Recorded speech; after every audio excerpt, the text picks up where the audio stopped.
Welcome to the Songwriters Across Texas podcast. This state has a lot to offer, and music is one of its greatest exports. On this podcast, we get to know songwriters through their stories and hear some of their music. Today, we're at Arlyn Studios. Our guest is Trouble in the Streets. I'm Karl Anderson, and this is the Songwriters Across Texas podcast. Nnedi Agbaroji's parents were immigrants who came to Houston to build a life. Nnedi grew up with a lot of culture. She was interested in most everything, piano lessons and singing, and she liked reading the works of Maya Angelou, Toni Morrison, and Alan Watts. Leonard had his formative years in Phoenix, where he had piano lessons early, got a bass at 14, and at 17 formed a band for a talent show, then afterwards kept the band going. He was interested in many different genres as well, mixing classic rock, classical, and grunge. They were both attracted to Austin for the music. Nnedi went to UT, a 2012 graduate, and she stayed. She found life work at Free Lunch, preparing food for those in need. She also met Andy right about this time, and another part of her life work began when they formed Trouble in the Streets in 2014. They have a term for their style, Electro Tribe. It's a great way to put it. They mix rock, electronic, R&B, hip-hop, and world music together for a sound that bumps and kicks so hard, held together with rap weaves that make me think of Chuck D. They play at the Mohawk Empire Ballroom in Stubbs. They share the stage with George Clinton in Parliament. They were 2017-2018 Best New Band at the Austin Music Awards. Their new single, on video, Dreaming of Forever, was just released, and it's up on the site. It's my great pleasure to welcome Trouble in the Streets. Nnedi and Andy, how are you? Thank you. Doing great. How are you? Excellent. Thanks. Thanks for coming. We're just going to kick right into one. All you guys right. ready Let's to do go? it. Let's do it. All right. All right. This first one's called Rule Breaker.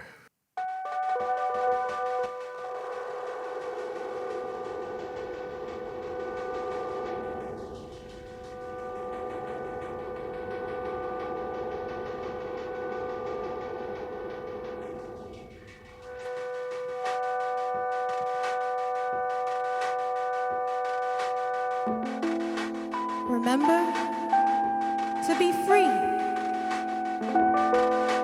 Remember to be free.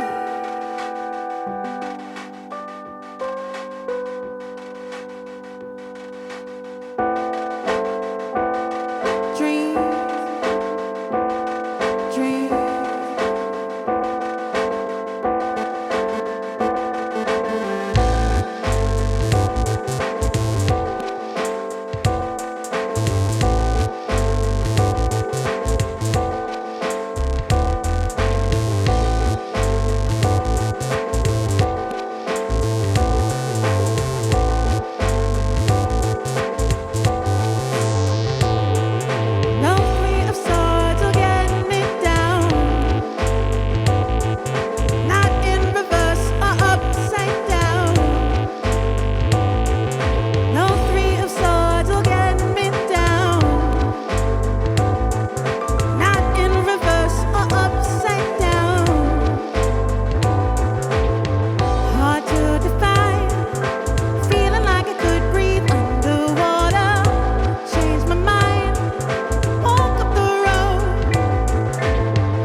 Pick up your pockets, rock around you with no sign of stopping. Time to remember powers you've forgotten. Feet to the ground, leave home for something better. But if you do, you got to face the weather. Pick up your pockets, pick up your pockets. Pick up your pockets, pick and give it to me.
I love my chips to the center of the sky.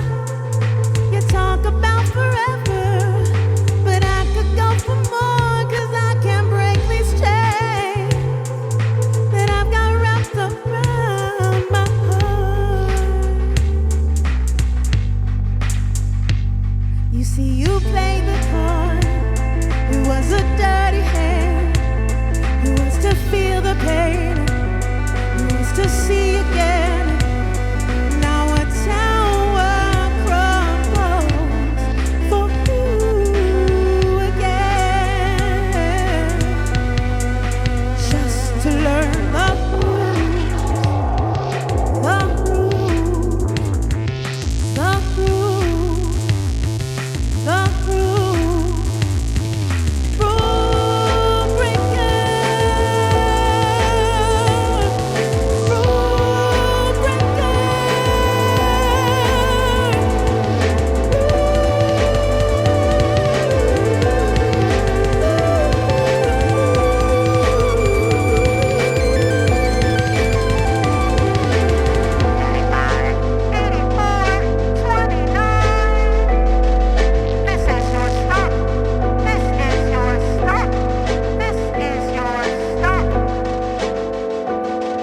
Stop.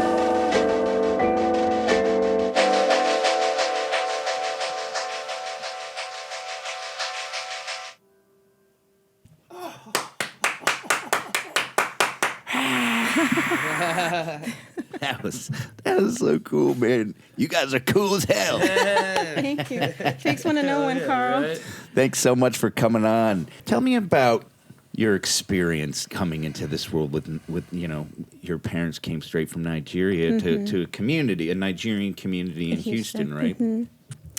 I mean, I grew up there. I lived there till I was 17, and it was a huge Nigerian community there. And I feel like Houston's really good because there's so many different pockets of cultures there, and so a lot of the schools I went to were pretty diverse, and so I got a lot of different cuisines as a kid Right. and everything. So A lot of languages. a lot of being languages, spoken. yeah, different language at home than at school, Right. and but also just I think immigrant families. I went to a lot of like charter schools and like specialty schools, so a lot of my friends were Vietnamese and Filipino, and I had a lot of black friends. I had a lot of Hispanic friends That's because a it was true Houston. melting pot. Yeah, it True was a melting very pot. big melting pot. Yeah. I lived in New York City back in the 90s, and I'm so glad I did. And it was, I like to say that you could leave your apartment and you'd hear 5 languages and none of them would be English. Right. And it was like, okay, That's awesome. yeah, I can deal with this. Yeah. That's cool. Did you have to learn a lot of languages? No, we grew up speaking Igbo in the house and English, and I have French in the family, so I got a lot of like French culture growing up too. Because it's also not an official language of Nigeria, but Cameroon to the south, so we have a lot of Cameroonian cousins, and yeah, so not a whole lot of languages, but yeah. What was it like in your household? Like, what was the feeling? Your parents, were they real supportive, push you towards your music and stuff? They were supportive of me being an academic. Like anything academic, they were gung-ho about it. But music was a way of, I guess, integrating into academia. That was kind of like a gateway as a young child. So I think for a lot of parents, they just want to give you that aptitude. I don't think they thought it would blossom into wanting Right. a music career. Right, so. right.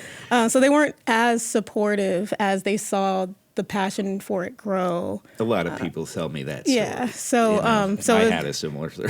yeah. Same, for sure. I think parents just want to know that you're going to be all right. That's it. You know. That's exactly right. They don't mean it mean. They Right. they were too scared to do it themselves, or they Right. couldn't. They didn't even have a chance concept to think of what about it was, yeah. exactly. So they've come around. They've since come around. Oh well, that's good. Yeah. Something about winning that AMA really like. yeah, right. Yeah, that'll okay. Hey, Awards are you cool. starting to understand. Yeah. That. Andy, you grew up in Phoenix. Yeah, that's right. Yeah, you got piano lessons early, and then tell me about how all Yeah, that it's came. it's kind of like a family tradition. There's 5 of us in my family, so we at 6 I think is when I started taking piano lessons, which was kind of all my brothers and sisters around that time, and then Was there a piano in the house? yeah, there was. Great. And then it was kind of became a family tradition to like when we graduated 8th grade to pick a like cooler instrument. I guess my older brother picked guitar, so I was like, well, that's already taken. My parents are like, what about a bass? I'm like, I don't know what that is. So that's what I went with. I was trying to get drums, but they were like, hell no, that's way too loud. But you could play with your brother, at least. Yeah, exactly. So I figured that out. Got into playing that, and kind of for a long time didn't really touch a piano or keyboard for quite a bit after that. Like joined some bands right out of high school and kind of been doing that since. And I think it was this band. When I started this band, I was playing bass guitar still, and just like we had started to get kind of into electronic sounds. And that was kind of the concept behind this band, was to do more of that, and it wasn't something I was quite as familiar about. What was why? What drew you to that? What, Ghostland, maybe? Yeah, I mean, I think a lot of the music we were listening to at the time. Oh, got you. Influenced a lot. I mean, we were going to festivals a lot and just hanging out in big fields and with lights and lasers, and we just, I think, got really inspired by that music. And I know Andy came back and was like, I want it to sound and cool. like I this. just kind of like doing a little research, and it started with me just like buying lots of effects pedals for my bass and finding people online who were like, oh, how do you make dubstep with a bass guitar? I'm like, oh, you buy this pedal. So I was doing that for a while with the band, and then kind of learned about Ableton, which is really cool music software, and got, my first MIDI controller and heard what you could do with that. I'm like, this is more what I'm trying to do, and I just could have more control. I could loop what I'm playing. That was one of the big things I wanted to do, was just like, throw an idea and loop. But I feel like a lot of electronic music is just this kind of like, here's an idea and it's going to go, and then you add something to it, and that's going to go. And so when I kind of figuring that out, how to do that, slowly migrated away from the bass guitar and started being like, well, I know how to play a keyboard. It's been a long time, and kind of been getting my chops back up to shape on a keyboard since then. Gotcha. That seems like a lot of bass players are also keyboardists. Is that because, I think of Ray Manzarek from the Doors, and he was the bass player in the Doors with his keyboard. Yeah, right.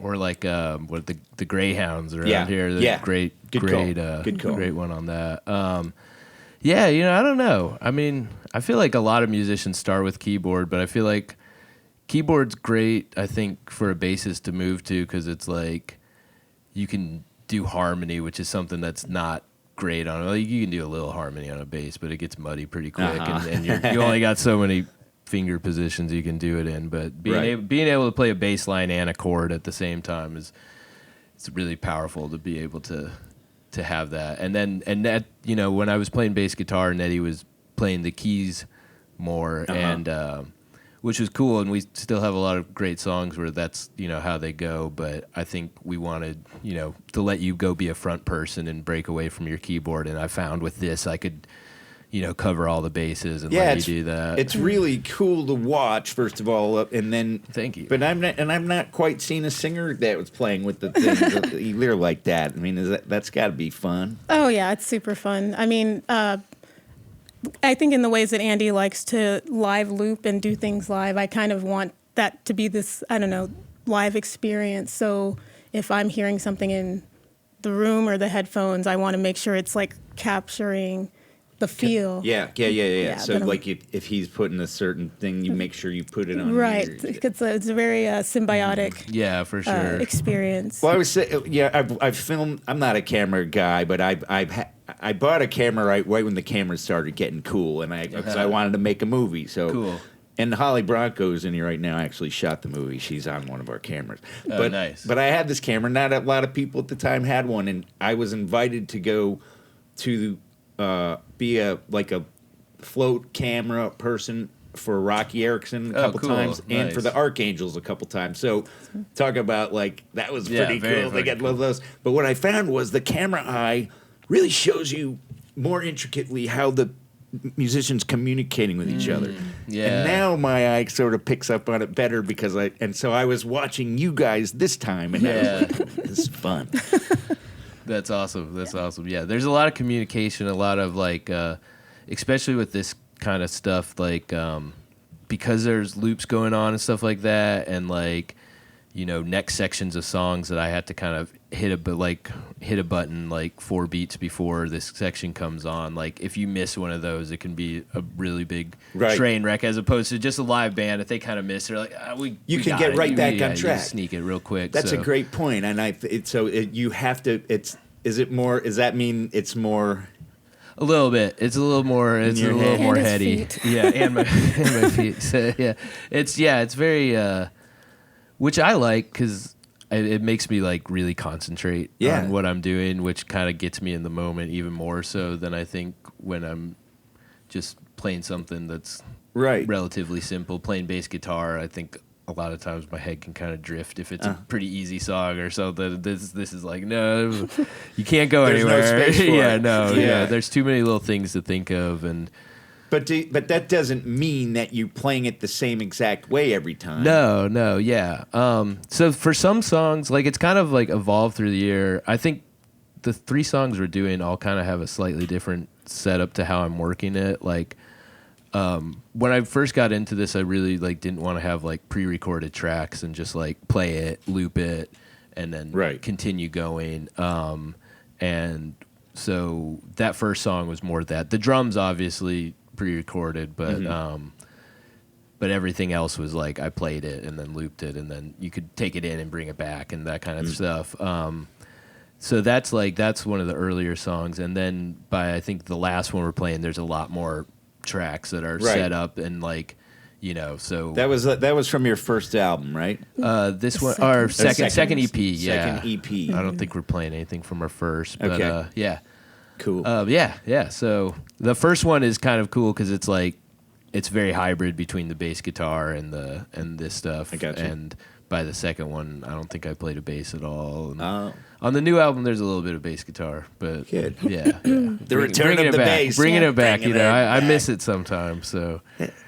The bass, I thought about that was the one instrument I was going to play, but I didn't have any concentration for that. It's tough sometimes. I was interested in every other damn thing, and I kind of followed those all, but I guess I was satisfied to let my friends be the musicians, and I was an actor and a writer. There you go. Like they all kind of fit together. Nnedi, let's talk about how you got to UT. So my last year of high school, we moved to Dallas, and so I went to Duncanville High School for my last year. Duncanville. So shout out here for Duncanville. Did you like it? I mean, sure. I was only there for a year. They didn't ruin you. Exactly. It was fine. But then I graduated, and I knew I always wanted to go to UT. I had an uncle that graduated from their law school. Mm-hmm. And it was the closest, coolest place I could go, you know, that was still relatively close to my family. Right. So was it affordable for you too? Well, the funny thing about that was I was going to take out like a student loan, a FAFSA loan. When I got in, I was going to transfer in from community college. Mm-hmm. And I got in, mm-hmm. but my mom at the same time in Dallas was opening up a hospice. She's been a geriatric nurse for almost 40 years now. Wow. And she wanted to open up her own hospice because she'd been in hospital care for 30 years and seen how it is. And so she basically said, if you stay back from school and help me open up this business, I'll try to pay for your schooling. And so I didn't accept the offer. I waited a year, reapplied, helped her get through accreditation and all that stuff, and then she paid for my college. So that's how I got here. Okay, you're going to take a year off. And then you go everything. Then I was like, all right. Nothing wrong with that. Flying away.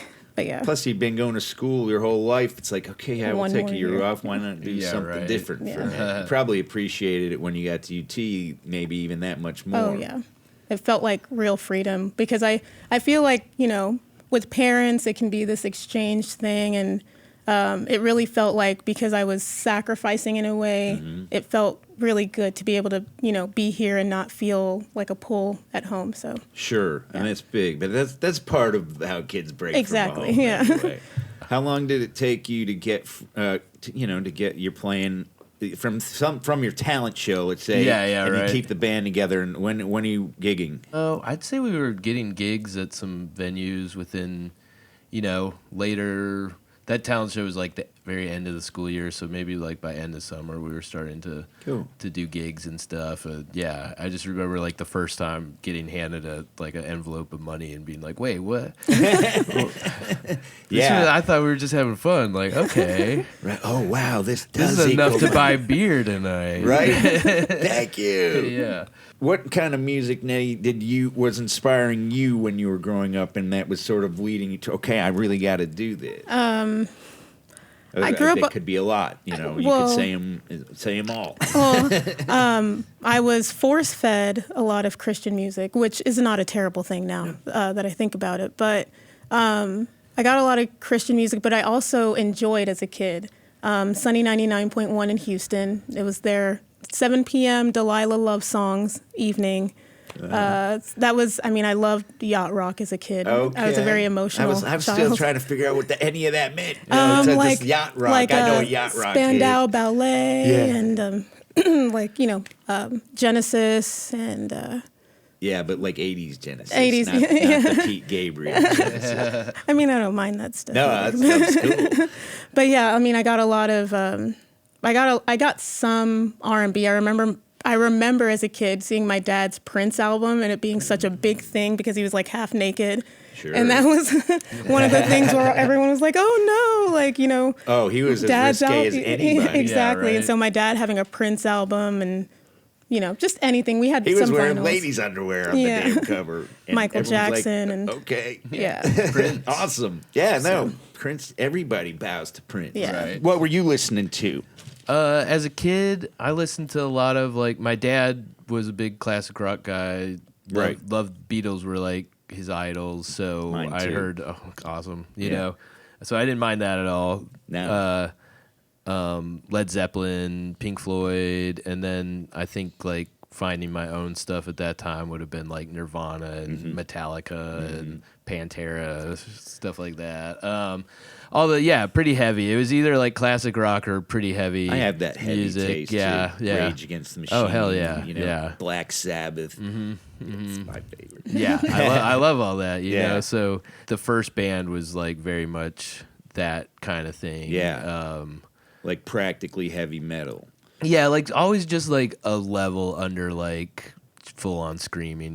Just more of that kind of grunge Nirvana or Alice in Chains kind of, but right, pretty driving, pretty heavy, big drum beats, double bass, all that kind of stuff.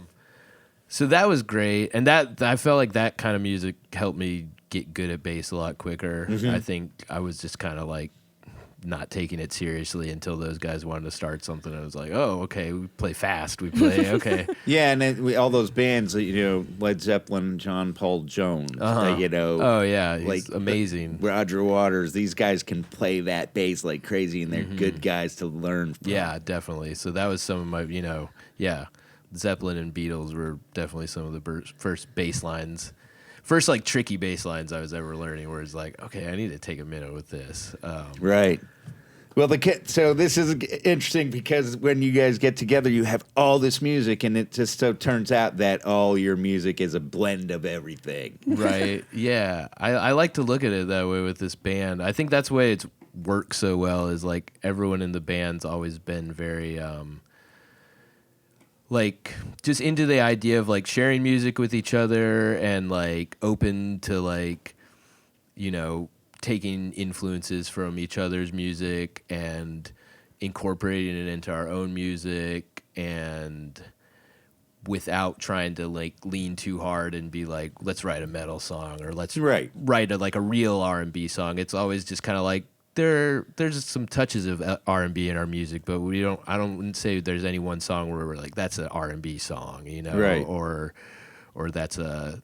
What a cool approach. I think what it makes me think is that you have to really listen to the song itself rather than your own idea of what you think the song ought to be. The song's talking to you, and you go, I got this idea. And then you go, that makes me think of this. Yeah. Right. And let it organically happen a lot of the time, like, especially when we're writing with a drummer, which is always what I prefer to do. Like, it's like, because then you can bound, like, you have a chord progression or something that you like, or a little melody, and then, like, it's like, well, what do you want to do to that, you know? And then you're like, oh, okay, we're taking it that kind of direction. Right. And then with all the synthesizer stuff, we're like, all right, is this like really spacey, or is this kind of like more tight groovy kind of thing, you know? And you can design your sounds. And and then you have a show that takes people on a crazy journey where you give them a psychedelic session and this session and this session, you know? Like, that's rad. On that note, I think we cut to song 2. Cool.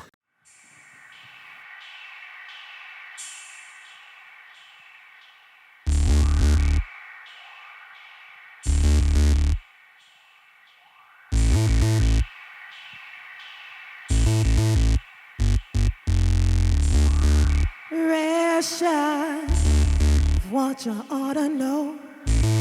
Too hard to be lonely. What you came to grow.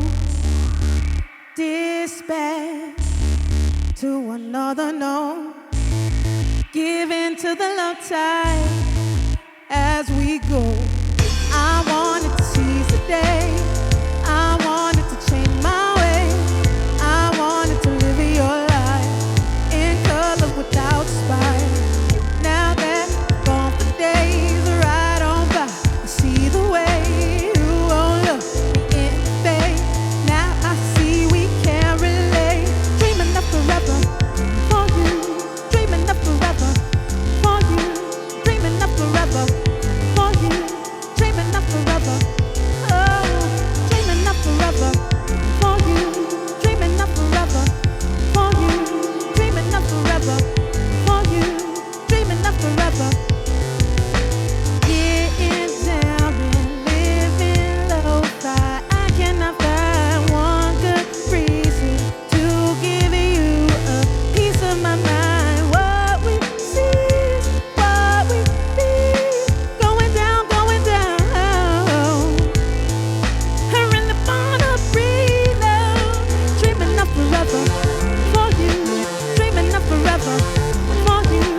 Understand nothing while learning the language, trying to communicate personally. I wanna see your love shine. I hope you really know that you are one of a kind, precious like solid gold. No time to give the haters who think they know what's best. You're trying to fill the void, the empty in your chest. Process the filth as you try to discover all of the wisdom you got from your mother. All of this left for you just to uncover all of the dreams that you were born to wonder why. I really wanna see change, the kind we're asking for. I wanna see it all for you. I wanna see us love, that's how we do. I wanna see us grow, cause that's how we move. Come on. You were built for this, take time for it. You were feel for this, make time for this. Sigh, sigh.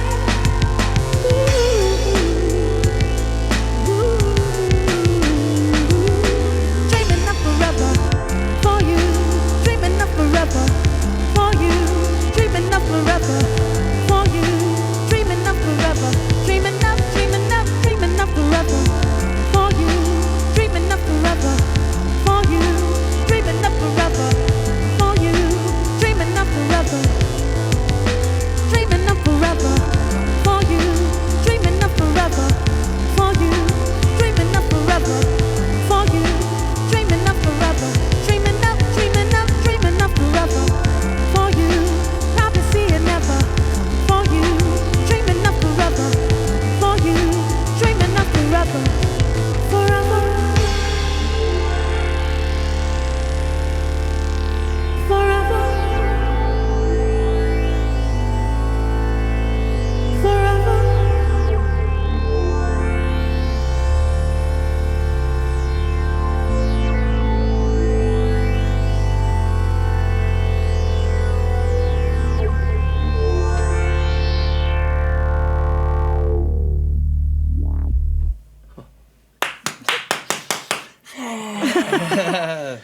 It's hypnotic. Right? Yeah. You guys play at raves sometimes? Our shows are kind of like raves. Yeah, I would think so. It'd go good with that. That was gorgeous. We want to get the cameras in on, your equipment here because come on in. Yeah. So yeah, we have 2 synthesizers. We have the Moog Sub 37. This is what I use for all my bass sounds. Mm-hmm. And then the Prophet. I'm running it all into Ableton Live, which I got just on a little tablet here. It's actually running from a Mac Mini, but I see it with the tablet. Yeah, this kind of grid of all these, and it goes from top to bottom, and every little row is a section of a song. And so within all those little boxes are things like a new drum beat or something that tells it communicates with the keyboard, and it will be like, oh, go to the next sound, right. Or like go to the next. You can even tell things like halfway through after 8 bars or something like this, switch my tone to this other tone, or do a big filter sweep, put a bunch of reverb on so there's like a crescendo. Right. I can like do filter with that guy. So yeah, that's mostly it. This I have all kinds of little gadgets and gizmos. I noticed you use some of those sounds. Yeah. So there's a lot of fun little things you can do. So as you're going through the system, I'll hit a button on here that will say like loop the bass or loop the main keyboard or loop the piano tone. I have those all on separate things, so then you can loop that for a while, and then when you go to the next section, it either stops all that or it keeps it going depending on what I set up earlier. It's fun stuff. Thank you for showing us. Yeah, for sure. And that's just a little. It's a user-friendly VT3, Roland VT3. It's really good for on-stage reverb and volume control. Right. I think it's so cool because that's kind of using your left and your right brain at the same time. Oh yeah, for sure. Yeah. It really works well. I'm enjoying it. Occasionally, you can be a robot with it too, which is fun. You know? A robot? Yeah. You get some all kinds of fun robot. Check 1 2 2 3 3 4. Check 1 2 2 3 3 4. Enter. Yeah, you can do a lot of fun stuff. Good evening, ladies and gentlemen. Yeah, Welcome to Radio Station EXP. Yeah, right. Yeah. Yeah, exactly. All right, let's get back into story time. All right. I've got Nnedi, a graduate at UT, and she's staying. 14 years later. Yeah, still here. Awesome. Glad you did. You talked to me about you kind of got into that Foundations Communities food service at first, which led you to. Well, so the Foundation Communities was straight out of college. Yes. And it's actually different than free lunch. I actually started working at free lunch about 2 years ago. Got you. And that is food service. But that Foundation Communities is a really amazing organization that works with low-income housing for different populations in Austin and Dallas.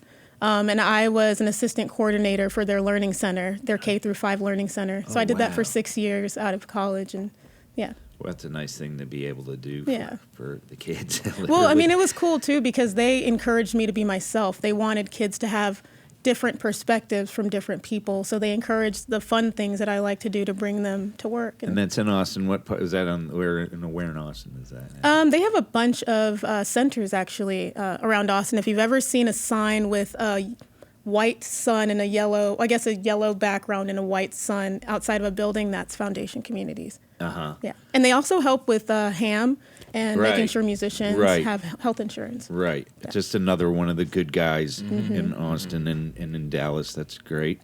You, Andy, when did you get here? 2010. And that you guys met right around that time, maybe a couple years later, like a year after later, got I here, think, probably. Right. Yeah. You were already going after music. How did you guys figure out that you guys could play with each other? Did you see each other playing? I think. Well, I'd seen Andy play bass in another band with the person I was dating at the time, who was the original drummer. So I'd go to their shows, and it inspired me to want to try to make my own music, and so I tried. And we have a big friend group of musicians, and so we'd always just jam at each other's houses or things like that. That's so good. That's what's the best about Austin. It really There's is. so much talent. It's like, come on, let's just go woodshed and Who's got a room? Whose neighbors are the coolest? You know? Yeah, exactly. They're not going to complain. Yeah, right. So Andy has some pretty cool neighbors right now. I'm pretty happy with my current setup. So how long did it take it to get serious? I'd say like as soon as we kind of like knew that like, you know, Nnedi had written these songs, because before that it was just kind of jams, and me and this other band were trying to be pretty serious at that time, but she showed us some like demos she had made, and we were like, oh, this is really cool. Originally I think she wanted us to like just help her like track some extra instruments on there and use that as a way to find a band. We're like, can we just be your band? Like, you found us. Man, that's beautiful. Yeah, because we really liked what and it was different. You know, it was unexpected cool music. She had a synthesizer too, and I was like, oh, this is modern. This is really new sounds and stuff. I thought it was something that I wanted to be a part of. That's a cool. So Nnedi, how did these songs? Like, how did you get into getting to those songs? Full Circle, Ghostland. They were so big in 2012. It's when I was graduating, and they were on that public access television. And MTV. And so the Sad Sad City was just such a great album, and I was really inspired by them. So I still have a Roland Juno DI, and I just found a tone and started looping stuff, and they weren't even full songs, I don't think. Yeah, I don't think they were just like some ideas and completed, just some choruses and verses and stuff, and but the idea was there, and we all we thought it was cool, so we just decided to. For a while, both bands kind of were running simultaneously, because it was half of the band was the same in both bands, and I'd sit in for some of y'all's and stuff she would sit in sometimes. We were an instrumental band, the other band, so it was like that was like originally what I was trying to kind of make happen, but it people in that band had other things they had to go do with their lives, so as soon as that kind of shift happened, we're like, let's just full steam into this band. How fast do you write songs together? Is it just like any other genre? Songwriting, it's kind of like it comes in waves, there'll be these big patches of time where we don't really write anything, and then all of a sudden it will start to happen, and they'll just start coming. Either Nnedi will come up with an idea, or I'll come up with an idea. I'm kind of looking like I'm really happy with like this album we have that's coming out. Is really it's kind of like a combination of stuff that was like we were trying to put out before the pandemic, right? And just you guys had a lot of momentum at that point, and it kind of slowed you down. You're trying to pick it back up, and didn't have a chance to get it recorded or even finish written with some of them, and then then there are songs we wrote during the pandemic, which was like very, you know, like on our own time, like me just sitting there with my computer and my keyboards, writing drum beats and stuff like that, and doing pretty much the whole song, and then Nnedi adding her parts and stuff like that. So, Nnedi, are you waiting for this to put words on it, or do you already have words that are sort of ready? Like some songs I'll bring, like for example, Scar Tissue. I'll have like a melody and an idea or song, but the album version is different than the singer-songwriter version, so it gets built out. Yeah. I actually picked up the bass during the pandemic, so one of the songs is... so she plays bass on a song now, too. Oh, man. So we're waiting for the double bass. Yeah, one of these days we'll have to do a double bass thing. But that song was cool. The Scar Tissue, it's another one of the new ones, because that one was very much like Nnedi had written the whole thing, but it was just like an organ tone and her voice, like no drums or anything, and it sounded really great like that. But that one was a cool one for me to like. I kind of more produced it, I'd say, with that one, and just was like, what could the drum beat sound like? What could like a drop section sound like, and that kind of thing. Yeah. So, and just put it all together like that. Right on. How did the crowds like you? But did it take a while for them to find you? How did that work? Yes and no. I think a lot of people gravitated to it right away. In some ways, I feel like it picked up quicker than any other band I'd been in. Gotcha. Maybe it was a little... I've been in a lot of weird bands. It knew what it was. Yeah, exactly. I feel like a lot of our first fans were our friends. So we would just... And I think from there, that culture kind of grew in the way that I feel like certain things won't happen at a Rush concert because you know the people there are just genuinely beautiful people. So I feel like that's kind of the culture we have, whereas if you come to a Trouble show, you're going to make a new friend. And, Yeah, we kind of like to... And see an old that. friend. So, yeah. Nice. Yeah, so it's grown a lot in that way. It has been, I think, the one trick of like having such like a genre of bending sound is like sometimes it's harder to like, people are like, well, how do I place this? It's like, well, it is what it is, you know. But I know, you know, they want to put a label on it, and that's always it's so funny. Tough. I kind of wish they'd stop having like, I don't know, we got to put it in a category. Right, you know, it's like why? Nothing's really should be put in a category. There's nothing. I mean, it all comes from blues and country. And, you know, that's it. And then everybody puts stuff on it. But people are mixing genres the whole damn time. Oh, they've always been. So, yeah, why does it need... If people like it, you know, just call it music. And Right. But people like to define things, you know? And so, like, you're affecting me. How come I want to put... Yeah. Or they know what they like, so they want more of what they like. And it's like... But, you know... It's so limiting. If you just, like... listen a little more, then you find that you like more than you thought you like. I feel like that's something that's been a big realization for me as I've gotten older, is like in that phase when I was listening to all that heavy stuff. Yeah. Like I was very like kind of like elitist even about like, oh, that's not as cool as this, and like what's these other styles of music, like that's not cool. Oh, when I was a teenager, rap's not cool or big something time. like that, you know. But then the older you get, and every time I started a new band, the other members would be into something that I wasn't necessarily into. But you're like, it's actually pretty cool. Now that you're playing it in your car every time we're on the way for a gig. Yeah, like, exactly. You know, now that I'm not judging it so hard because I thought everything should be rock and roll and everything else is bullshit. Yeah, or everything should be this and everything is, you know, like that's what, when you're a teenage, I did that. I was guilty of that. You know, down with disco. Yeah. Now I listen to that disco and I'm like, this is some of the best music. I mean, it was so well produced, you know. Man. You guys played the Empire, right, with George Clinton? Yeah. When was that? When was it? We did it twice, actually. He used to throw those big birthday parties over there. Yeah. And they would get a bunch of bands on there. But what year was 2018 or 19? I think 19 was the last one we did. Cool. For me, I was like, you know, I saw that and I was like, boy, I mean, that's a bucket list, you know, to be able to play.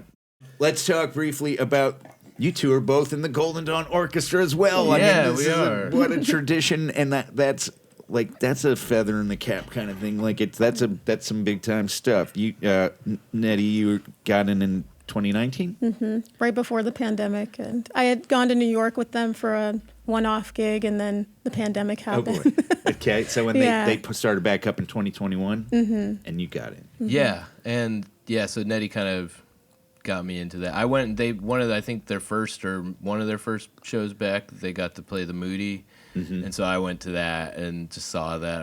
I hadn't seen them in a while, even before the pandemic, and hadn't got a chance to see them with Nnedi yet. So seeing that, I was just like, and I knew they were kind of a collective. I just kind of put my name in the hat, but it turned out like it was the perfect time to do it. They were kind of in a regrouping phase, so post-pandemic, what are we gonna do? Okay, yeah, exactly. Who's available?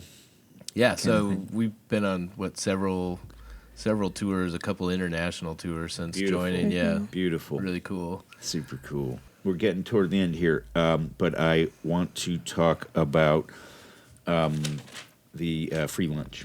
Oh, cool. So we are a company that provides meal support for low income and food disadvantaged populations in Austin. I've been working in food service before I graduated from college. Starbucks was my first job.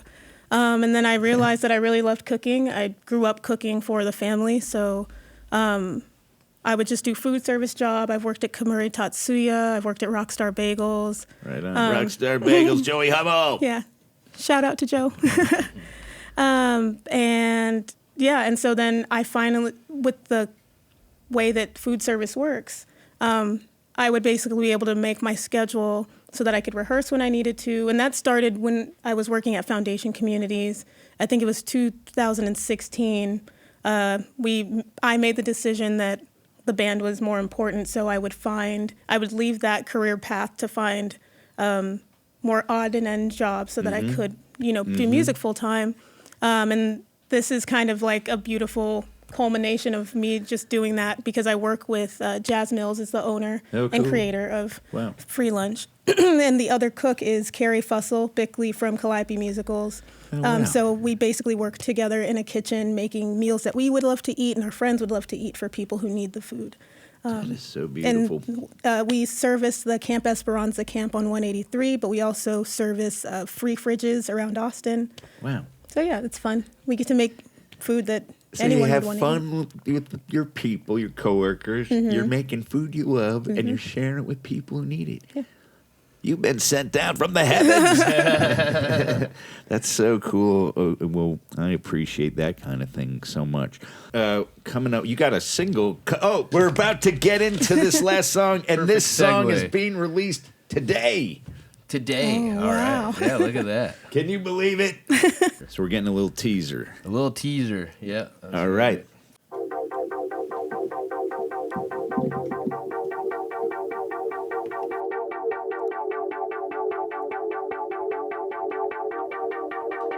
Can I breathe?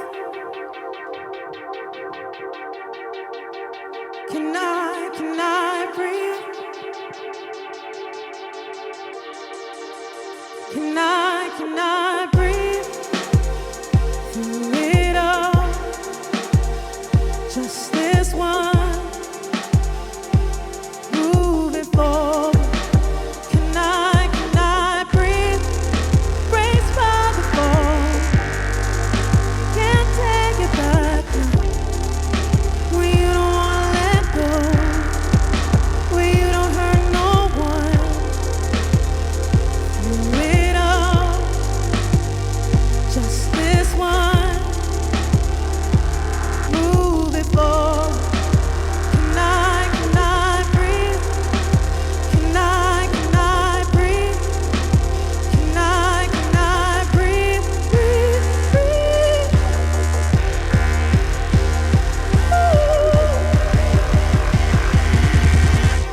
Back to back, radioactive black magic. Looking for me, then call savage. I'll survive cause that's pure habit. Empire looking like Star Wars. Critical to roll out your horde. If you wanna play this hunger game, don't be a fool, you'll need a squad. Paved concrete dreams, now we're living on paper. But what it means, a heroic dose will take your 9 to 5, turn into a daily grind. Don't get caught by the dungeons and the dragons of your mind. Might just turn to the dark side, find out where that light is hiding. Should I do it for the greater good or get high on my own supply? Everybody's saying that seeing is believing.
Very lovely, you guys. Thank you. Oh, my goodness. There's trouble in the streets, ladies and gentlemen. Thank you so much for coming, y'all. Of course. Thanks for having us.